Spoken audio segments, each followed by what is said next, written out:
So why couldn't I, or, at the very least, why couldn't somebody with some actual training in microbiology develop a microbe which would form a cushioning, lubricating culture and continue to regrow as it's abraded away?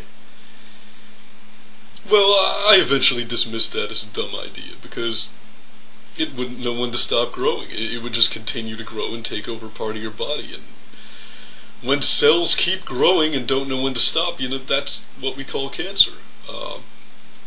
Real cartilage knows when to stop, because like every other tissue in the body, it's directed by DNA. Well, Ocean eventually got tired and went to bed, and I just stayed up and kept staring at that stupid little piece of titanium with the chintzy plastic ball on the top, and entertaining these pie-in-the-sky notions. Just had all these wild, fanciful sci-fi ideas chasing each other around my mind, like exciting new plastic polymers and genetically engineered microbes.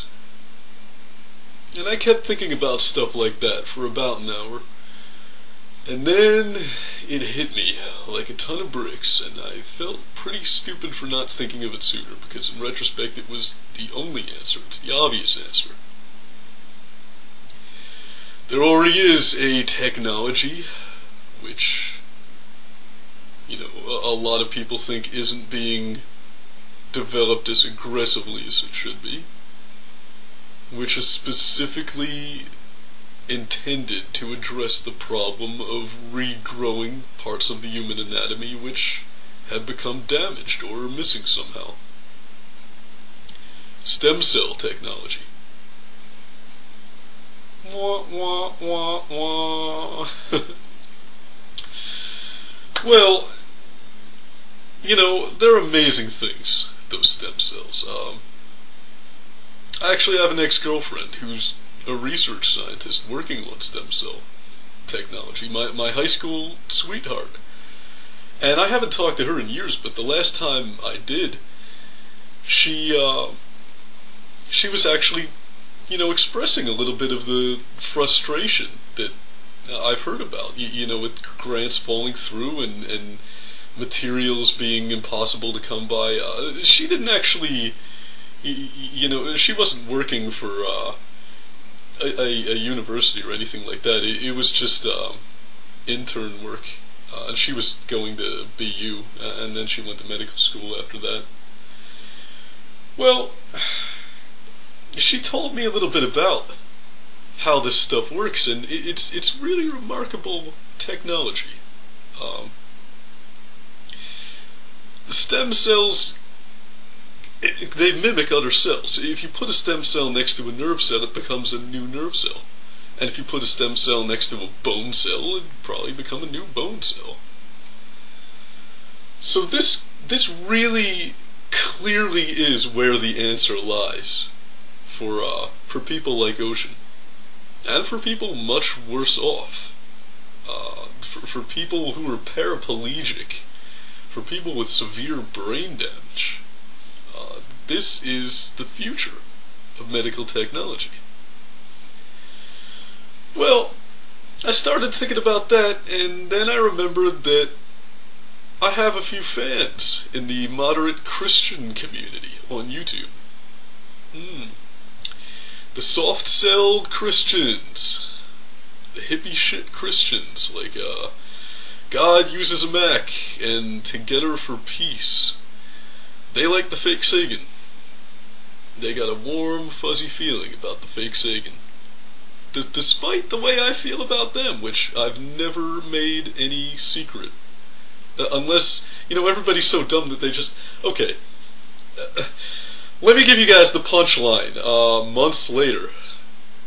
That moderate Klansman thing, it was about moderate Christians. Yes, a big shock. I know, I was so vague, wasn't I? That's just, That's my subtlety. You know, I'm a Rembrandt of subtlety. It's my art. Um, I miss the people who actually. I miss Triumph of Reason. What happened to you, Triumph of Reason? Come back to YouTube. Well, anyway, getting back on track, there's no question in my mind of why the moderate Christians like me. They like me because I take the wind out of the more militant atheists around here. And that's not something I'm apologetic for at all. Uh, you know, I've always known that there were a few good Christians and a few good Muslims kicking around, but I never even could have imagined that there was a bad atheist before I came to YouTube. I didn't think such a thing existed. And they're the majority. Come to find out, I guess that's just a human thing. I guess most people are just loudmouth, ignorant shitheels. But, you know, to watch it, it's so disgusting. I mean, some of these atheists around here, they'll talk about science all day, and they haven't studied it. They'll run off at the mouth about critical thinking, but they don't use it. They use these things as talking points to shout people down. And when someone dares to show a glimmer of independent thought, that person will be scapegoated for stepping out of the rank and file formation. You know, check out Christopher Seven's most recent videos and the comments for some examples of that. So, you know, I look at stuff like this and I say, what is the point of, what's the point of eliminating religion when you're going to replace it with something just as bad or worse? You know, we have bigoted, loudmouth ideologues. We don't. That's nothing new. You know, the world that these guys want to create, it's already here. We're living in it. You know, go to church if that's. You don't have to look far. I just don't get it. You know, what we need are independent thinkers across the board.